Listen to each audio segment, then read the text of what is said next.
Ágætu gestir, takk fyrir að bjóða mér hingað. Þetta skiptir auðvitað mjög miklu máli viðfangsefnið sem við erum að fjalla hér í dag. Það eru áskoranir 4. iðnbyltingarinnar. Og ég segi það að ég tel að það ráðuneyti sem ég núna í forsvari fyrir að þetta sé mikilvægasta ráðuneytið. Vegna hvers?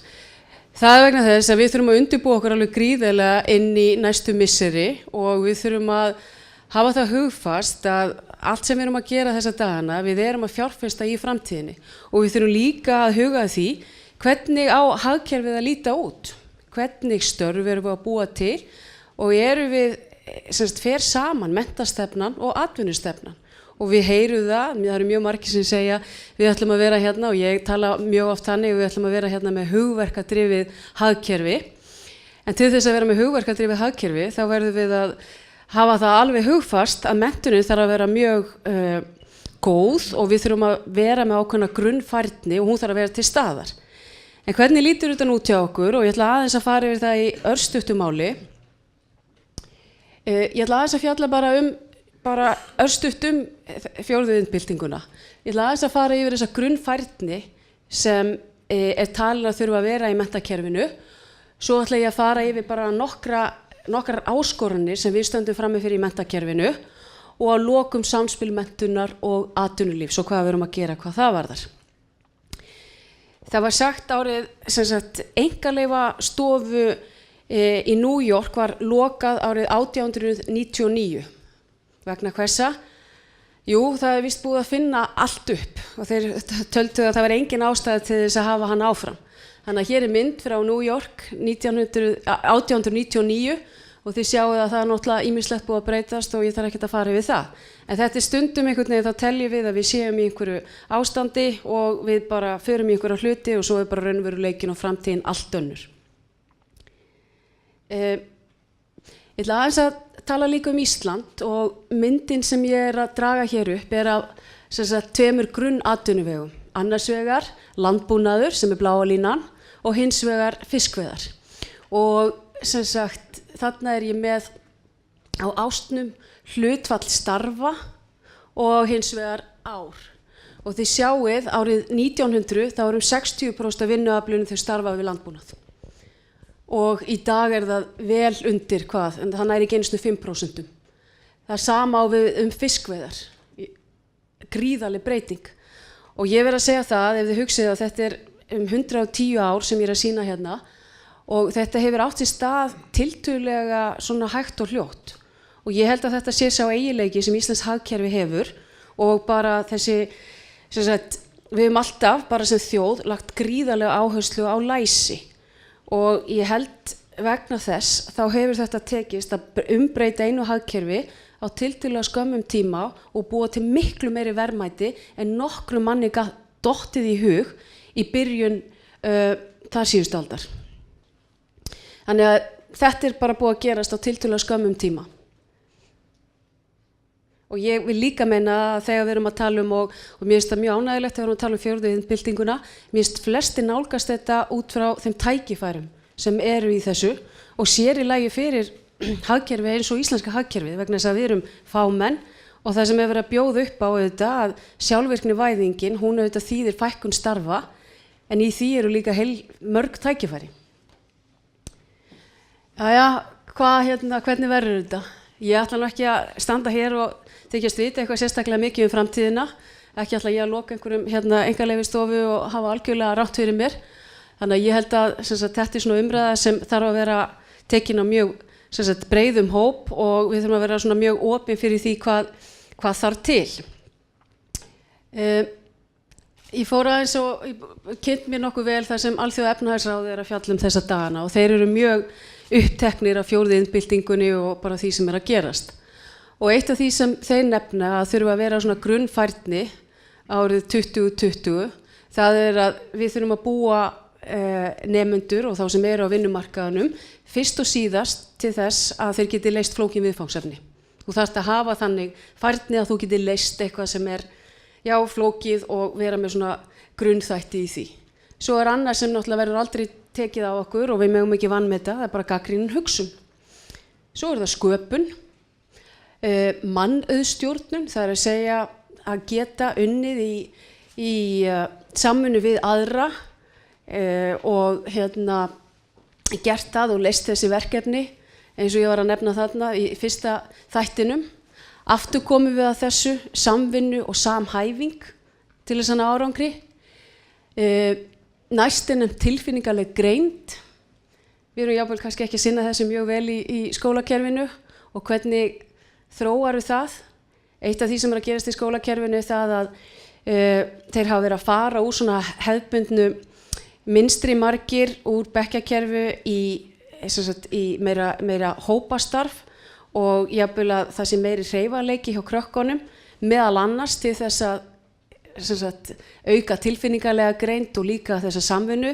Þannig við sjáum vísi af nokkrum þáttum sem ég er að nefna.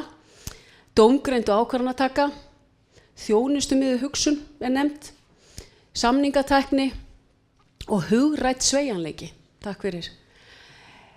Og ég held að það vísi líka svolítið til þess að það sem við erum auðvitað að gera er að við erum oft að fara úr einu verkefni yfir í það næsta. Það sem við erum að fást við, það er ekki bara nákvæmlega sama sem við höfum verið að gera fyrir framan borðið okkar í langan tíma. Þið getið ímyndað ykkur mína stöðu, á einu ári var ég utanríkisráðherra í stjórnarandstöðu og svo mennta- og menningarmálaráðherra. Maður þarf að vera búin að tileinka sér eitthvað af þessu til þess að geta bara svona aðeins dansað í kringum hlutina. Þannig að, og þetta ég er ekkert einstæmi sko. Nú ætla ég aðeins að fara yfir það sem er á borðinu hjá mér þessa dagana. Það er að sjálfsögðu tungumálið okkar og framtíð þess. Það er alveg ljóst og þið takið eftir því með börnin ykkar og þið sjálf að mikill hluti á því efni sem þau ná sér í sjálf, það er á YouTube, það er allt á ensku og það er að gerast í kerfinu okkar að þau eru með alveg á hreinu hugtakið á ensku en þau geta ekki fært það í tala á íslensku. Og þess vegna erum við búin að fjárfesta í máltækniverkefninu heilum 2 milljörðum, það er að fullu fjármagnað og þar ætlum við að starfa mjög mikið með að sjálfsögðu atvinnulífinu til þess að við getum talað saman á íslensku og að tækin okkar tali við okkur íslensku og það er þetta miklu stærra verkefni en ég ætla að lýsa hér og ég kalla bara eftir mikilli samvinnu við ykkur hvað það varðar.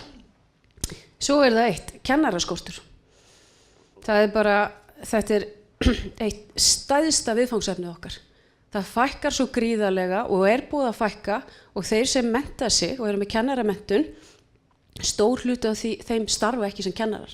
Og það auðvitað gengur ekki til lengri tíma litið að hafa þetta. Ef við bregðumst ekki við þessu með einhverjum hætti, núna er ég að fara yfir það að það er ekki búið að gera breytingar á lánasjóði íslenskra námsmanna í talsvert langan tíma og eitt af því sem ég er að hugsa þarf maður að setja efnahagslega hvata inn í það kerfi til þess að fá fleiri inn í kennaranámið. Það hafa átt í stað ákveðnar launahækkanir en það hefur ekki verið að skila sér í það að aðilar vilji vera og ég held að þetta sé að tala til ykkar allra. Þetta er ekki bara mín áskorun eða stjórnvalda, þetta er áskorun fyrir allt samfélagið. Af því að sú þjóð sem getur ekki boðið upp á kennaramenntaða einstaklinga, við verðum ekkert með hugverkadrifið hagkerfi eða háleina störf hér.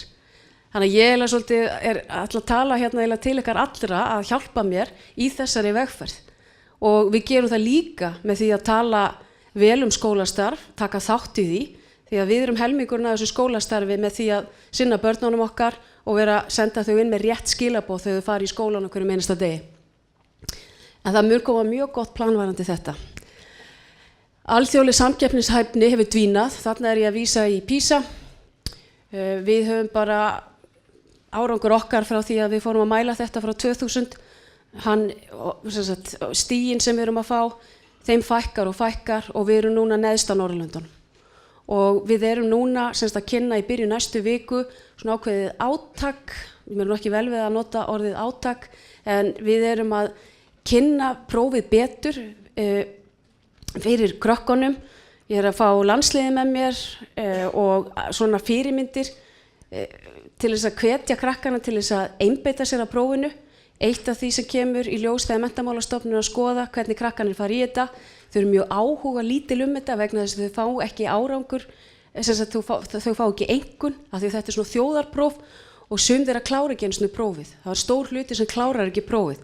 Þannig að þið sem börn sem eru að fara að taka prófið, viljið vera svo góð að tala vel um prófið og segja að þau þurfa að standa sig fyrir Ísland og við munum senda bréf inn á öll heimili með hvatningu og ég að hitta mjög öflugt fólk í fyrramáli til þess að fara yfir það hvernig kynnum við prófið og þetta tengist auðvitað íslenskunni og þetta tengist samkeppnishæfni og það að við séum svona neðarlega, ég bara neita að trúa því að þetta sé staðan á Íslandi. Og ég get sagt ykkur árið 2009 fór árangurinn upp, það var meðal annars vegna þess að Reykjavíkurborg fór í sérstakt átak að kynna þetta og Ólafur Stefánsson talaði við alla nemenduna í svona myndbandi og það var til þess að það var marktækur munur. Ég nú ekki með það til að sýna ykkur það en árangurinn fyrir upp 2009 og alveg niður svo næst. Þannig að, já, samspil menntunar og atvinnulífs bara östutt. Við erum núna og ég í fyrsta sinn að greina frá því, í fyrsta sinn í Ísland að taka þátt í svokölluðu PIAC sem fjallar grunnfærni fullorðins á vinnumarkaðnum. Það verið að mæla það hvernig fólk notar það sem það hefur lært í skóla og hvernig það nýtist. Þetta stundum kallað PISA-próf fullorðna og menn eru mjög stundum hissa þegar niðurstaðan kemur. Eitt af því sem kemur fram í þessum prófum að sem sagt, einstaklingar sem eru á hollenskum vinnumarkaði, starffræði kunnátta þeirra meiri bara eftir framhaldsskólanám en þeirra sem klára háskólapróf á Spáni. Og það sem verið að skoða í raun og veru hvernig nýtum við það sem við lærum, hvernig nýtist það inn á vinnumarkaðunum og við erum í fyrsta sinn að taka þátt í þessu. Og þarna enn og aftur erum við í góðu sambandi og samskiptum við samtök atvinnulífsins og þá aðeila sem koma að þessu.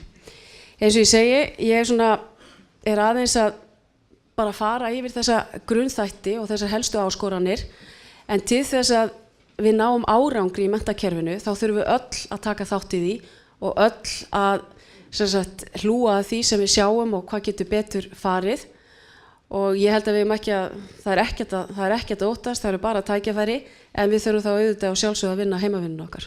Takk fyrir.